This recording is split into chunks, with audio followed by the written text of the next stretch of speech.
गांव में आंधी तूफान आ रहा होता है। सभी लोग अपने अपने घरों से सामान कपड़े उठाकर अपने घर में रख रहे होते हैं। माँ माँ, बाहर आंधी तूफान चल रहा है, बहुत तेज बारिश आने वाली है। अरे राजू, मैंने बाहर कपड़े सुखाने के लिए डाले थे, जा जल्दी से उन्हें उठा कर लिया, नहीं तो बारिश के चलते भीग जाएंगे। ओहो, इस बारिश को भी अभी ही आना था। अब मैं क्या करूं? छत पर तो प्लास्टिक की त्रिपाल भी नहीं लगाई अभी तक।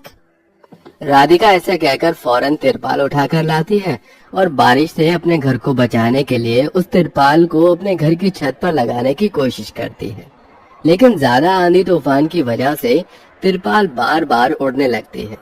तभी तेज बारिश शुरू भी हो जाती है। अरे ये क्या माँ, बारिश शुरू हो गई, अब हम लोग क्या करें? चलो बच्चों, घर के अंदर चलो। अब हम लोग ये तिरपाल घर की छत पर नहीं लगा पाएंगे, इससे अच्छा है कि बारिश से बचकर घर के अंदर ही रहें। राधिका अपनी बेटी और बेटे के साथ घर के अंदर आ जाती है, जहाँ एक खाट पर उसकी सास लेटी हुई है। अरे बहू, बाहर बारिश हो रही है, अब कुछ ही देर में छत से पानी टपकने लगेगा। कितने दिन से कह रही थी अर्जुन से कि बेटा छत पर तिरपाल लगा दे, लेकिन वो मेरी बात सुनता ही नहीं है। कोई बात नहीं माँ जी, जब वो ड्यूटी से आ जाएंगे तो इस काम को कर देंगे, तब तक बारिश भी कम हो जाएगी। राधिका इतना कह ही रही थी कि उनके घर के अंदर से पानी टपकने लगता है। पानी को टपकता हुआ देख राधिका और उसके दोनों बच्चे फौरन घर के बर्तन उठाते हैं और टपक रही जगह पर लगा देते हैं। हे भगवान, घर के अंदर पानी टपकने लगा, अब थोड़ी ही देर में घर के अंदर पानी भी भर जाएगा। सही कहा माँ आपने, अगर हमारा घर पक्का होता तो ऐसा न होता। आप हमारे घर को पक्का क्यों नहीं बनवा देती हो? अरे बेटी, घर पर पैसा लगाना तो बहुत दूर की बात है, अभी घर में 2 वक्त का खाना मिल जाए वो ही बहुत बड़ी बात है। राधिका ऐसा कहकर आरती को पढ़ाई करने के लिए भेज देती है। आज अगर पैसे होते तो इतनी परेशानियों का सामना न करना पड़ता और मैं अपने इस टूटे फूटे घर को या तो मरम्मत करवा लेती या फिर इसकी छत ही डलवा देती। पैसा न होने की वजह से राधिका अपने घर को पक्का नहीं करवा पाती।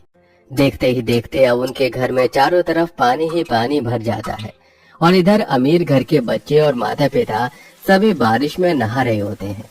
अरे निर्मला, आज भी तुम बिल्कुल वैसे दिखाई देती हो जैसी शादी के समय दिखाई देती थी। पहली बार जब मैंने तुम्हें देखा था तब भी तुम भीगी हुई साड़ी में थी और बहुत जोरों से बारिश हो रही थी। हाँ, सही कहा तुमने, मुझे भी बहुत अच्छे से याद है वो दिन। इतनी तेज बारिश हो रही थी और तुमने मुझे मेरे घर पर छोड़ा था, बस तभी से मैं तुम्हारी फैन हो गई थी।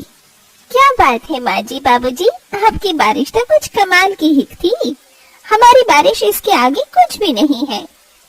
माँ मुझे बॉल दो ना, मुझे बॉल से खेलना है। मैं भी तुम्हारे साथ खेलूंगा। अच्छा बच्चों, ज्यादा देर बारिश में मत खेलना, नहीं तो बुखार भी हो सकता है।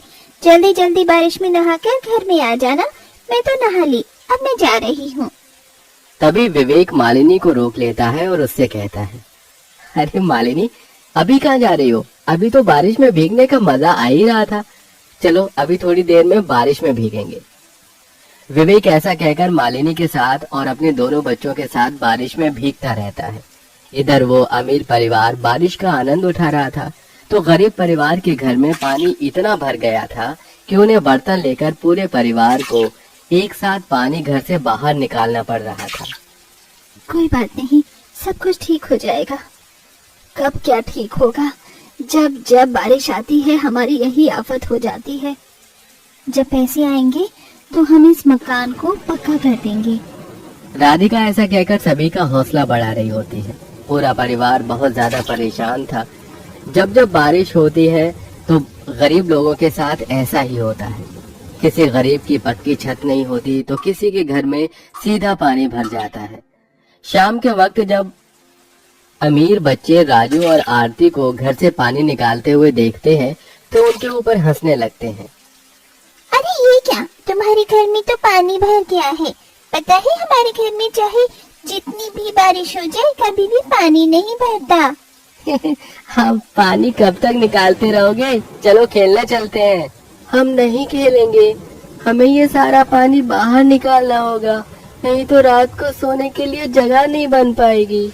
हाँ, राजू ने बिल्कुल सही कहा, तुम दोनों जाकर खेल लो।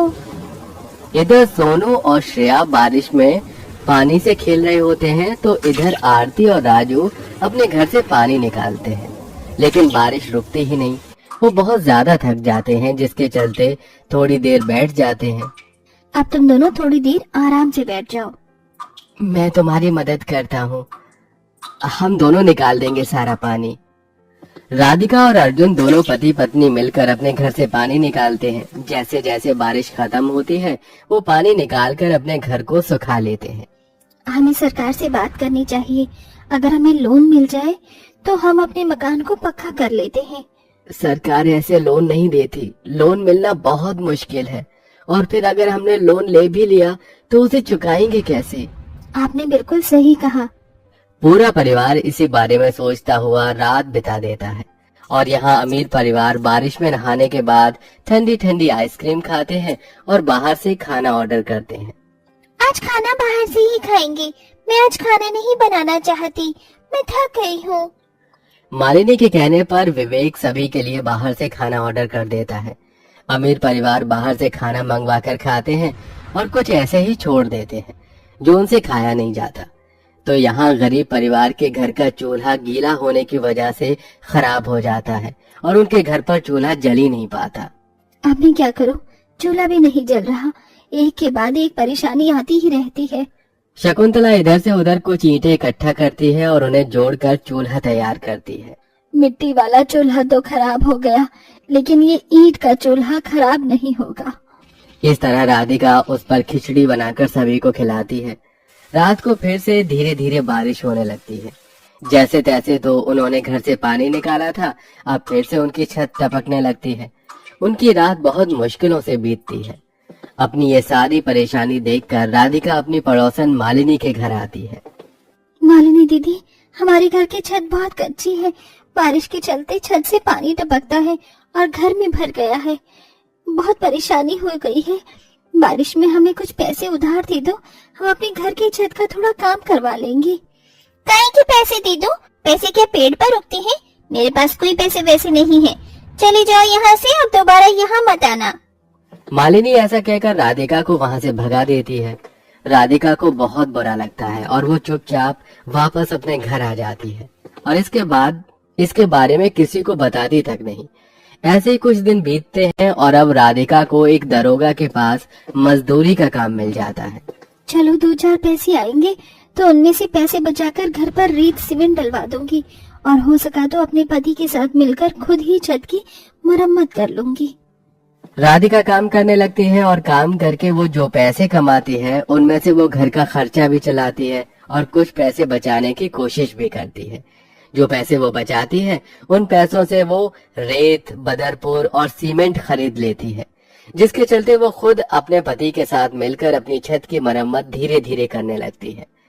ऐसे ही धीरे धीरे उनकी घर की मरम्मत हो जाती है और अब उनके घर में पानी टपकना बंद हो जाता है। लेकिन इधर अमीर घर पर छापा पड़ जाता है। जिस जमीन पर उनका घर था वो गैर कानूनी जमीन थी। देखो, अब तुम्हें यहाँ से ये घर खाली करना होगा। ये घर सरकार की जमीन पर बना हुआ है, इस पर तुम्हारा अब रहने का कोई अधिकार नहीं है। ये कैसे हो सकता है? सालों से हम यहाँ रह रहे हैं, ऐसा पहले कभी नहीं हुआ। तुम बहुत सालों से यहाँ बिना टैक्स दिए रह रहे हो, तो सरकार तुमसे और पैसे वसूल लेगी। इससे अच्छा है कि तुम इस जगह को ही खाली करके चले जाओ। ऑफिसर ऐसा कहकर उन्हें खाली करने के लिए कहकर चले जाते हैं।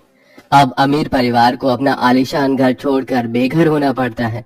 उनके सिर पर छत तक नहीं थी। उनकी ये परेशानी देखकर राधिका उन्हें अपने घर में पनाह देती है।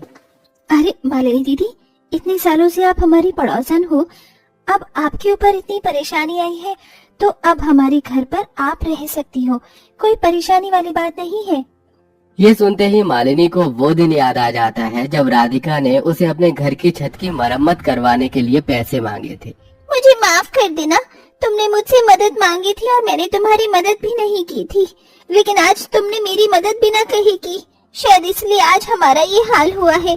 कर्मों का फल हमेशा जल्द ही प्राप्त हो जाता है, शायद मुझे मेरे कर्म का फल पूरे परिवार के साथ मिला है। इस तरह मालिनी अपनी गलती को स्वीकार करती है। कुछ दिन वो राधिका के घर पर रुकती है और जब विवेक घर का इंतजाम करता है तो वहाँ से चली जाती है। अब गरीब परिवार की भी बारिश धीरे धीरे ठीक से जाती है। उन्हें पहले की तरह ज्यादा परेशानी उठानी नहीं पड़ती।